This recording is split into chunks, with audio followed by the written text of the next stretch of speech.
Assalamualaikum warahmatullahi wabarakatuh. Perkenalkan, saya Yudi Indah Kurniawati dari Tadris Matematika, kelas B, Institut Agama Islam Negeri Kediri. Pada kesempatan kali ini, saya ingin menyampaikan sedikit materi mengenai perkembangan biologis dan sebagian perkembangan kognitif menurut beberapa ahli yang kali ini kita fokuskan pada masa remaja.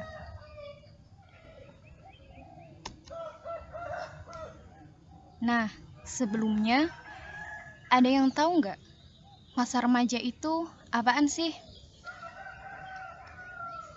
Ya, jadi masa remaja adalah masa peralihan dari masa kanak-kanak menuju ke kedewasaan yang meliputi perkembangan biologis, kognitif, dan sosial emosional.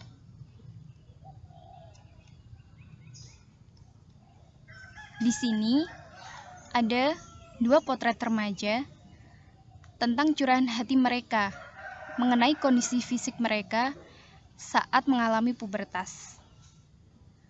Cetusan hati remaja di tengah perubahan pubertas yang sedang mereka alami membuktikan adanya gejolak dalam tubuh setelah masa pertumbuhan yang tenang dan ajak di masa kanak-kanak tengah dan akhir. Perubahan di masa pubertas membingungkan para remaja.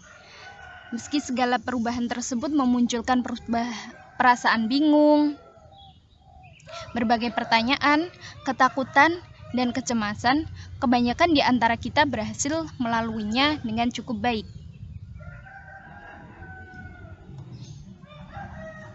Sekarang, kita akan membahas mengenai perkembangan biologis atau perkembangan tubuh dari remaja.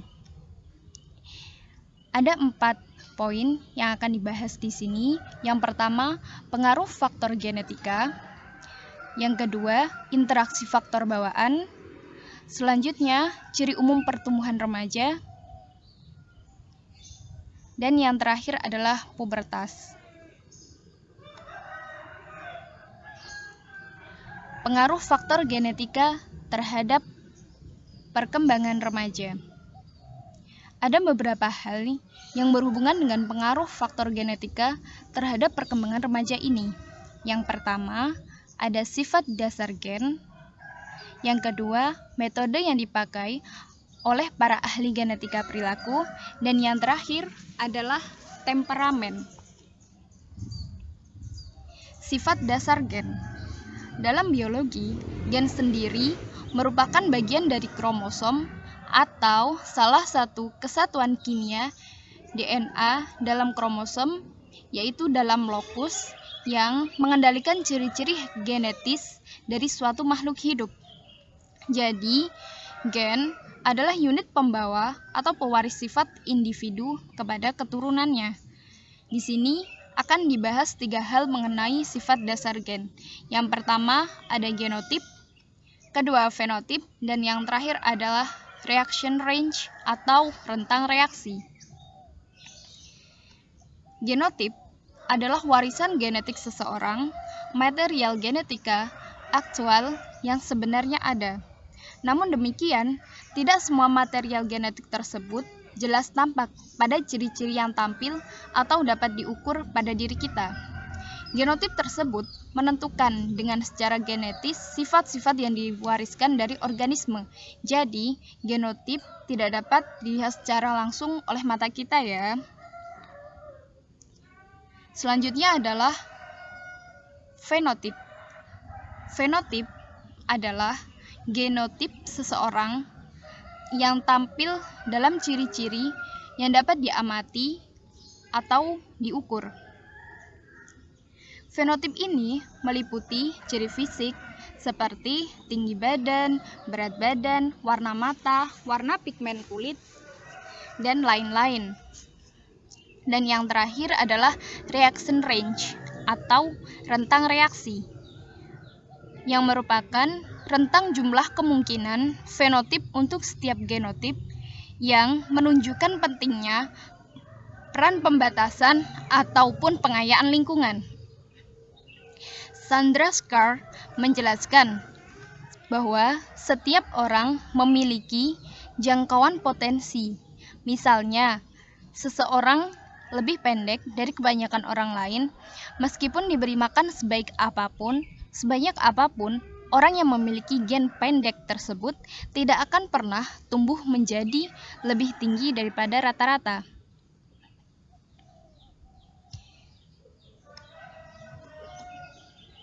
Selanjutnya adalah metode yang dipakai oleh para ahli genetika perilaku.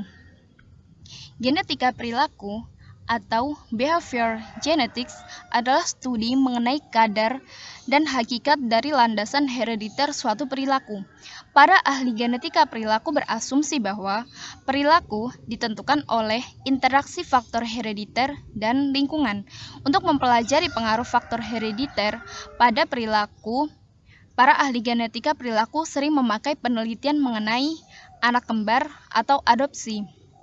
Jadi, di sini akan dibahas mengenai anak kembar, mengenai penelitian anak kembar dan anak adopsi. Pertama, penelitian mengenai anak kembar atau twin study yang membandingkan antara kesamaan perilaku anak kembar identik dengan anak kembar fraternal.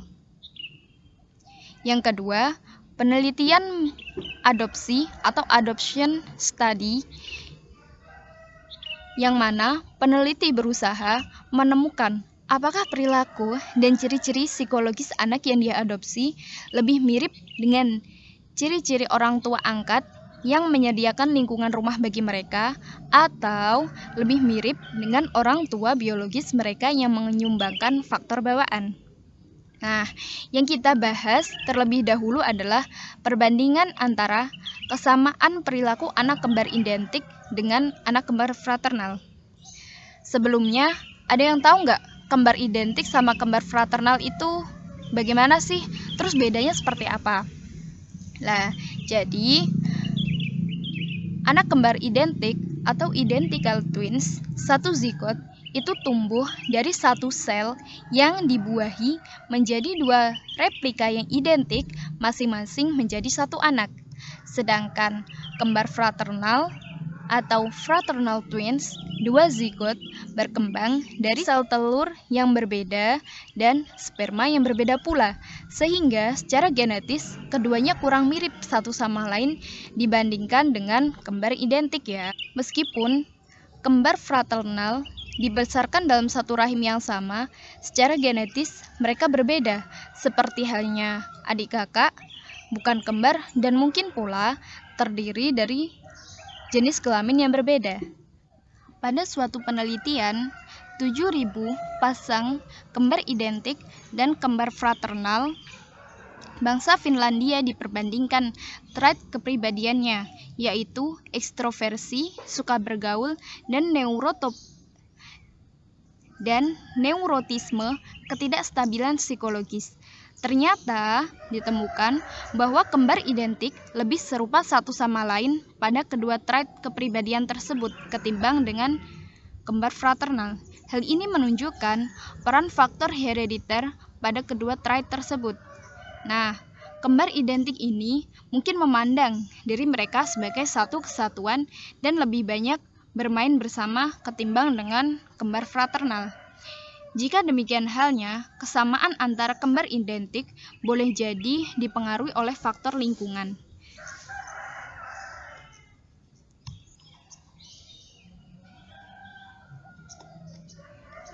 Sehingga kesimpulannya, kembar identik lebih mirip satu sama lain dibandingkan dengan kembar fraternal. Nah, selanjutnya, dalam suatu penelitian adopsi atau adoption study, ditemukan bahwa tingkat pendidikan orang tua biologis merupakan prediktor yang lebih baik bagi IQ anak angkat ketimbang IQ orang tua angkat si anak. Jadi, terdapat keterkaitan genetik antara orang tua biologis dengan anaknya yang diadopsi orang lain, dan dampaknya adalah bahwa faktor bawaan mempengaruhi skor IQ seseorang. Jadi, kesimpulannya, orang tua biologis itu lebih banyak mempengaruhi skor IQ anak dibandingkan dengan orang tua angkat ya. Selanjutnya adalah mengenai temperamen. Nah, ada yang tahu nggak temperamen itu apa? Ya, betul. Temperamen adalah gaya perilaku dan cara berespon seseorang yang khas yang ditampilkan oleh orang tersebut.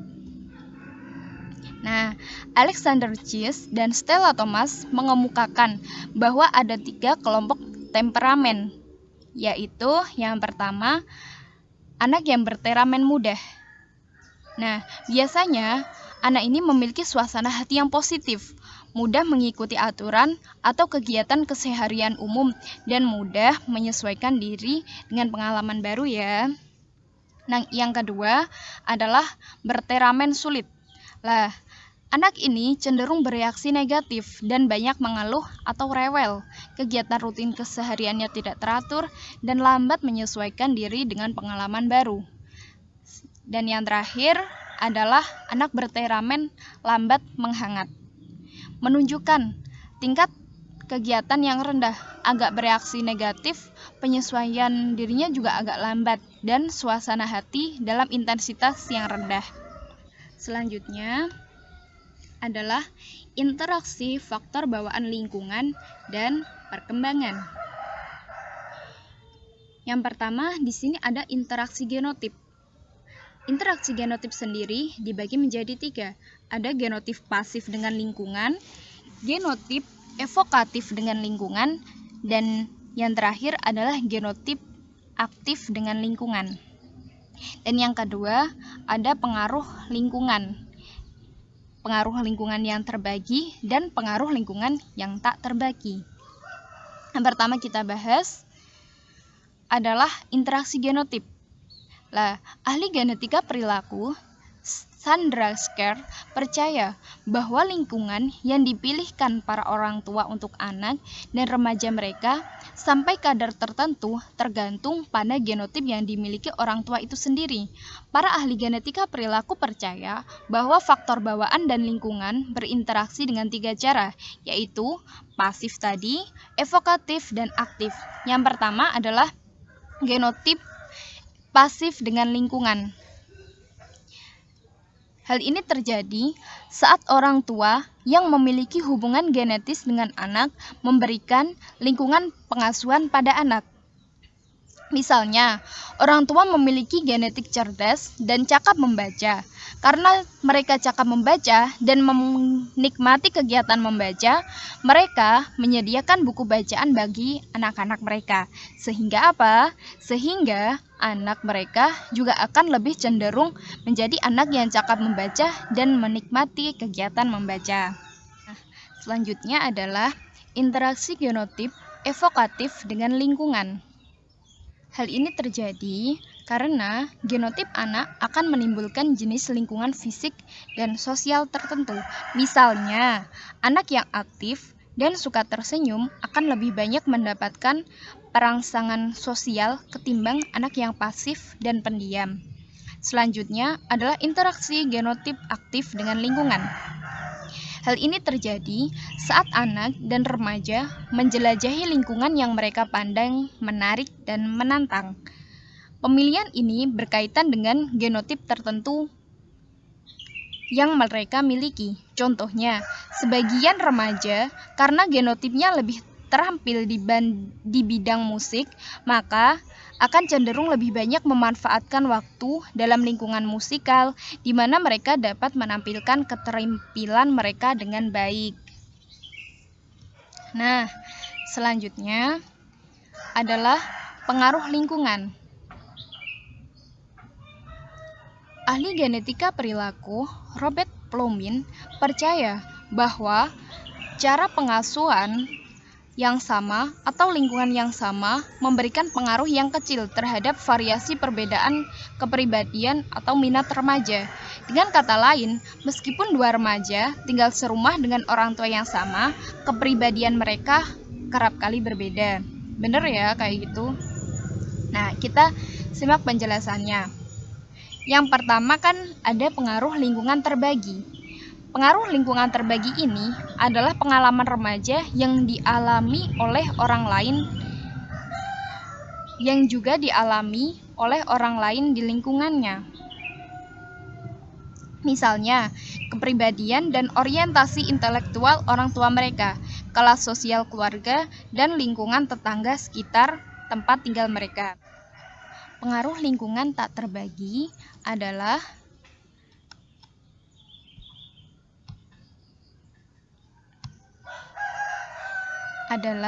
pengalaman unik remaja yang dialaminya sendiri. Faktor bawaan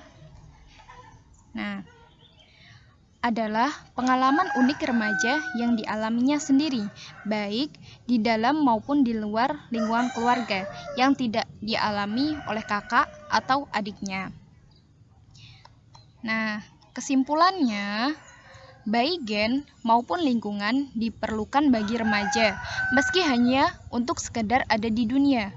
Faktor bawaan dan lingkungan bekerja sama untuk menghasilkan kecerdasan, temperamen, tinggi badan, berat badan, dan lain-lain. Tanpa gen, tidak akan ada remaja. Tanpa lingkungan, tidak akan ada remaja juga. Selanjutnya adalah ciri umum pertumbuhan fisik pada remaja. Aspek perkembangan fisik remaja yang paling banyak mendapat perhatian selama ini adalah tinggi dan berat badan, pertumbuhan kerangka tubuh, fungsi reproduktif, dan perubahan hormonal. Bagaimana nih sifat kurva pertumbuhan dari karakteristik pada tubuh tersebut? Faktor-faktor apa saja yang mempengaruhi kurva pertumbuhan tersebut? Kita simak ya. Yang pertama ada 4 kurva tumbuh kembang. Di sini ada pertumbuhan fisik, otak dan kepala, organ reproduksi, dan kelenjar limfoid. Selanjutnya ada faktor-faktor yang mempengaruhi kurva pertumbuhan. Yang pertama ada faktor mencari sasaran atau penstabilan diri.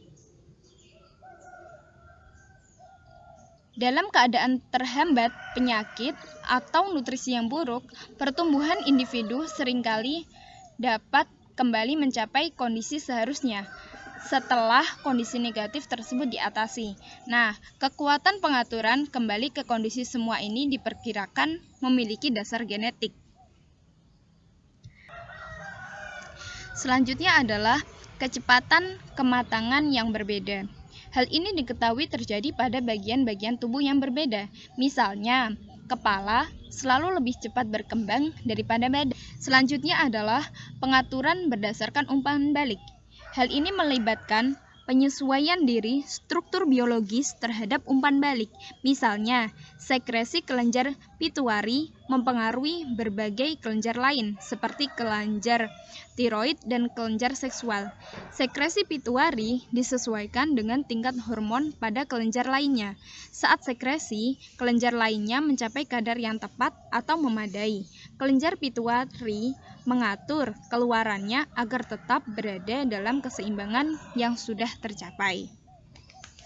Dan yang terakhir ada masa tubuh.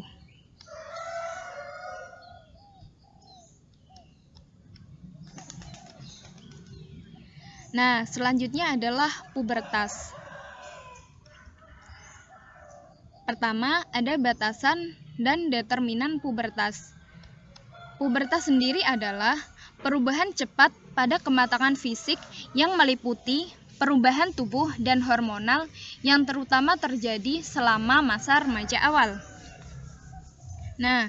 Faktor-faktor yang berperan dalam terjadinya pubertas adalah pertama, faktor genetik, kedua, faktor massa tubuh, dan yang ketiga adalah faktor mutu makanan. Selanjutnya, ada perubahan hormonal. Hormon sendiri adalah suatu substansi kimiawi berkekuatan besar yang dikeluarkan oleh kelenjar endokrin dan dialirkan ke seluruh tubuh melalui pembuluh darah.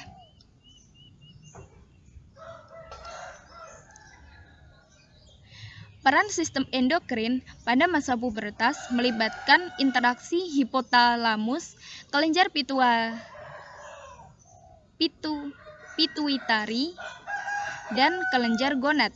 Dua jenis hormon utama yang penting dalam perkembangan pubertas adalah androgen dan estrogen. Androgen adalah jenis utama hormon seks laki-laki dan estrogen adalah jenis utama hormon perempuan. Selanjutnya adalah perubahan fisik. Di antara perubahan fisik yang terjadi, yang paling tampak nyata semasa pubertas adalah meningkatnya tinggi badan serta kematangan seksual. Nah, sekarang kita akan membahas mengenai perkembangan teori kognitif menurut dua ahli saja ya.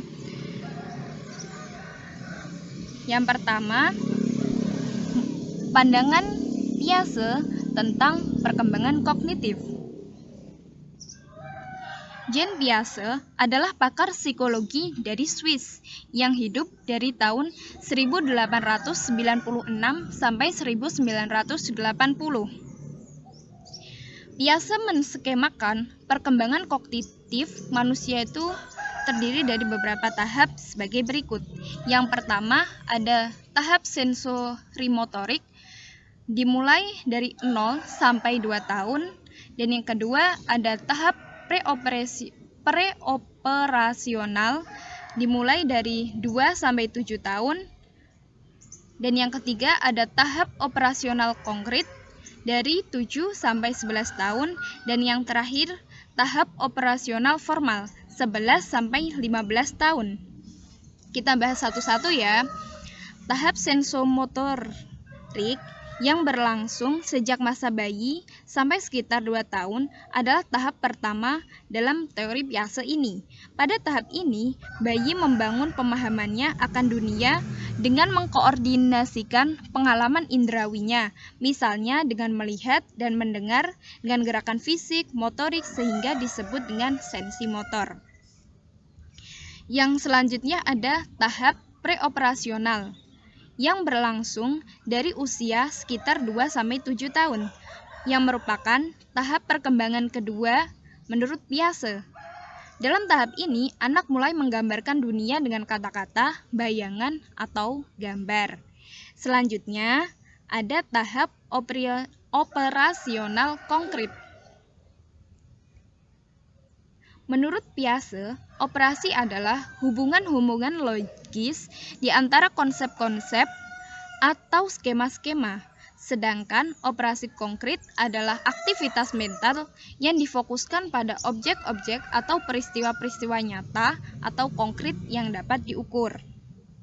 Dan yang terakhir, ada tahap operasional formal yang berlangsung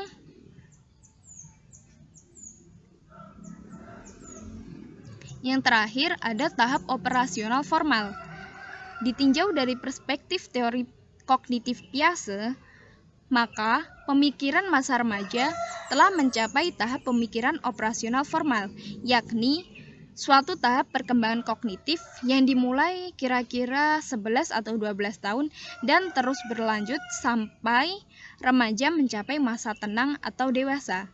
Pada tahap ini, anak sudah mulai berpikir abstrak dan hipotesis. Pada masa ini, anak sudah mampu memikirkan sesuatu yang akan atau mungkin terjadi, sesuatu yang abstrak. Di samping itu, pada tahap ini, remaja juga sudah mampu berpikir secara sistematik. Remaja telah mampu memikirkan semua kemungkinan secara sistematik untuk memecahkan masalah. Mereka juga memiliki kemampuan berpikir alternatif sehingga kemungkinan menyelesaikan masalah yang mereka hadapi lebih beragam. Nah, selanjutnya adalah pandangan Brunner tentang perkembangan kognitif. Di sini, Brunner menjabarkan 6 konsep pokok dalam perkembangan kognitif. Bisa dilihat ya, yang pertama ada perkembangan intelektual ditandai oleh meningkatnya variasi respon terhadap stimulus. Yang kedua, pertumbuhan tergantung pada perkembangan intelektual dan sistem pengolahan informasi yang dapat menggambarkan realita. Dan yang ketiga, perkembangan intelektual memerlukan peningkatan kecakapan untuk mengatakan pada dirinya sendiri dan orang lain melalui kata-kata atau simbol. Selanjutnya, ada interaksi antara guru dengan siswa sangat penting bagi perkembangan kognitif. Selanjutnya, ada bahasa menjadi kunci perkembangan kognitif, dan yang terakhir adalah pertumbuhan kognitif ditandai oleh semakin meningkatnya kemampuan menyelesaikan berbagai alternatif secara simultan.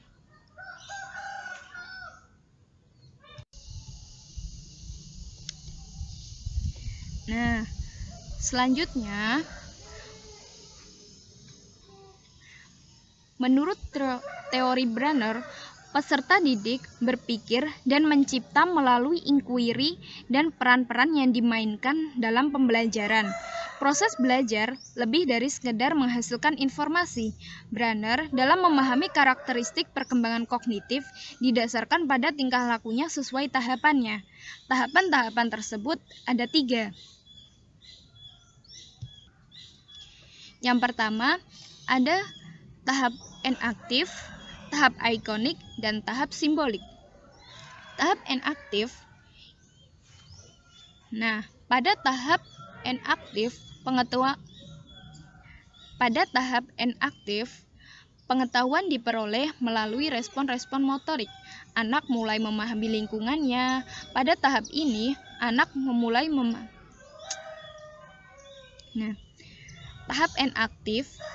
Pada tahap enaktif, pengetahuan diperoleh melalui respon-respon motorik. Pada tahap ini, anak mulai memahami lingkungannya melalui gerakan atau aksi. Anak mulai melakukan berbagai gerakan atau aksi untuk memahami lingkungannya. Yang kedua, ada tahap ikonik. Pengetahuan lebih banyak berasal dari gambaran imajinatif. Jadi, anak membawa informasi yang didapatnya melalui imaginary. Dan yang terakhir adalah tahap simbolik. Pada tahap ini, pengetahuan lebih banyak berasal dari kata-kata yang berubah-ubah, simbol matematika, dan simbol sistem. Remaja mampu menyusun gagasannya secara padat pada tahap ini. Dan Brenner mengatakan, anak-anak akan belajar dengan baik jika pembelajaran yang dilakukan bermakna dan relevan dengan kehidupan mereka. Nah, sekian dulu ya penjelasan dari saya. Ditunggu pertemuan selanjutnya mengenai teori perkembangan kognitif menurut para ahli yang lainnya. Sekian dari saya, mohon maaf atas segala kekurangan. Sampai jumpa.